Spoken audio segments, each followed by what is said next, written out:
থেকে 12টা বছর ধরে একটা দিনের জন্য অপেক্ষা করেছি। মহান আল্লাহর কাছে আমি বারবার মিনতি করে বলেছি, আল্লাহ তুমি আমাকে একটা দিন একটা মিনিটের একটু সুযোগ করে দিও। জনাব তারেক রহমান স্যারের সাথে আমি কিছু কথা বলবো। আমার ভাই মোহাম্মদ নাজরুল ইসলাম রাসেল, সে জগন্নাথ বিশ্ববিদ্যালয়ের ছাত্র দলের নেতা ছিলেন।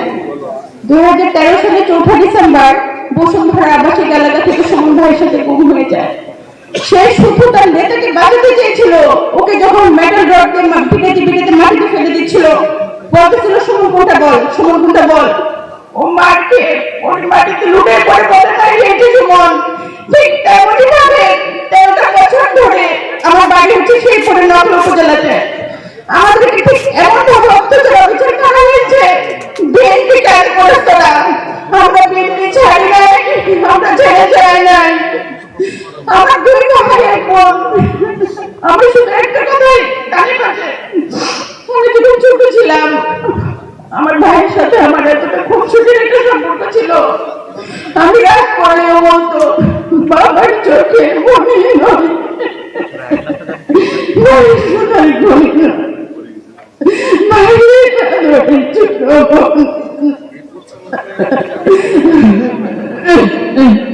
স্বাধীন বাংলাদেশে আমরা নিঃশ্বাস ফেলতেছি।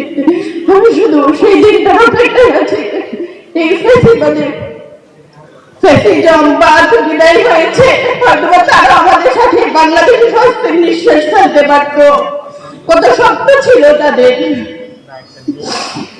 হাজারো জনতার উচ্ছ্বাসে তারা একাত্মতা প্রকাশ করত। কত দিন রাত শেষে অবশেষে একটা সুন্দর ভোরের আলোর অপেক্ষা আমরা করেছি। আমার ভাইয়ের দরজার কড়ানাড়ার শব্দে আমাদের ভিতরে সমস্ত নীরবতা ভেঙে খান খান হয়ে যাবে, কিন্তু ভাঙেনি সেই নীরবতা।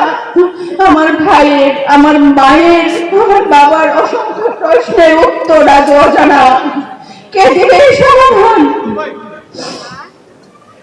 আমার ভাই 2013 সালের 4 ডিসেম্বর থেকে আমি ওকে খুঁজে খুঁজে রাস্তায় বিভিন্ন প্রেস ক্লাব কনফারেন্সে, আমরা রাস্তা ছাড়ি নাই।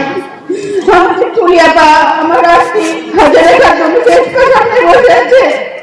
আমার মা এসেছে শেরপুর থেকে, তার 2 চোখে অন্ধ হয়ে গিয়েছিল। একটা চোখ অপারেশন করে ঠিক হয়েছে, আর একটা চোখ ঠিক হবে না কখনোই। আমার মাকে আমি বলেছি, আম্মা তুমি এসো না কষ্ট করে। বলে, মা তুমি কি বলো? আমি আমার আরেক ছেলে তারেক রহমানকে একটু দেখতাম, তুমি আমার না করো না মা। আমি তাকে না করতে পারি নাই। আম্মা, মা, আম্মা দাঁড়াও না মা। ভাই এই যে সামনে বসে আছে, মা তোমার ছেলে। মা